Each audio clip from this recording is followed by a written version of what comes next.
কেমন আছেন সবাই? আজকে নতুন একটা আম পাড়া ব্লগ নিয়ে চলে আসলাম।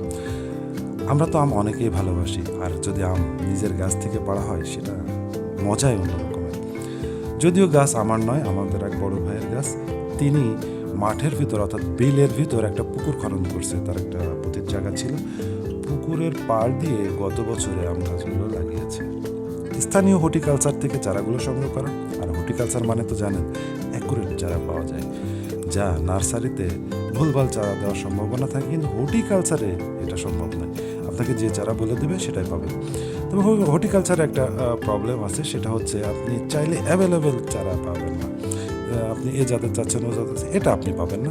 যা পাবেন অ্যাকুরেট পাবেন। দেখলেন না, একটা আম দেখানো হলো, আমের কষ। আমের কষ কিন্তু খুব মারাত্মক। আম ছেঁড়ার সময় এদিকে খুব নজর রাখতে হয়। আমের কষ যেন আপনার চোখে মুখে না লাগে, কারণ আমের কষ চোখে মুখে লাগলে সেখানে ঘা হয়ে যাওয়ার সম্ভাবনা আছে।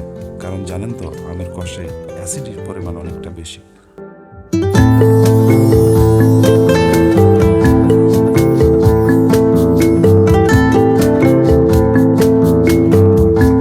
আমি অবশ্য আম পাড়ার পরে হাত মুখ ধুয়ে নিয়েছি। এখানে যে গর্তগুলো ছিল, গর্তে পানি ছিল, খুব ভালোভাবে হাত ধুয়ে নিয়েছি, কারণ হাতে প্রচুর পরিমাণে আমের কষ লাগছিল। যাই হোক, অনেক অনেক অনেক আম, এই গাছটায় অনেক আম ধরছে। ভাই বললো যে গতদিনও যে পরিমাণ আম সে গাছে দেখে গেছে, আজকে কিন্তু সেই পরিমাণ আম গাছে নাই।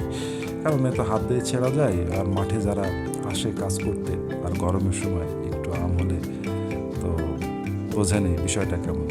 আর কেউ যদি একদম প্রস্তুত হয়ে আসে, সাথে যদি লবণ নিয়ে আসে, তাহলে তো কোনো কথাই নাই। আম পাড়বে, থালার ভিতরে লবণ দিয়ে মাখাবে, মরিচ দিয়ে মাখাবে আর খাবে, খুবই মজা লাগবে। আর কাজের ফাঁকে ফাঁকে এইভাবে আম খাইতে খুবই মজাই লাগে।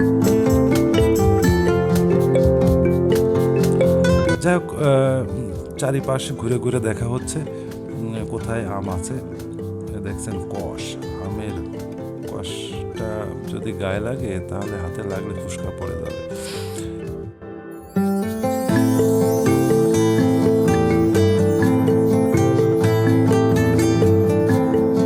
হাতে লাগলেই প্রবলেম, সেখানে ফুসকা পড়ে যাবে। এই জন্য আমি যেটা করছিলাম, আম পাড়ার পরে এখানে যে পানি ছিল, হাত তো ধোয়া হয়েছে, মুখেও আমি এই পানি দিয়ে হাত ধুয়ে নিছি, মুখ ধুয়ে নিছি। কারণ যদি একটা ফুটা মুখে পড়ে থাকে কষ, যেটা আমি বুঝতে পারছি না, পরদিন দেখা যাবে যে সেখান থেকে ফোসকা পড়ে গেছে, ঘা হয়ে গেছে।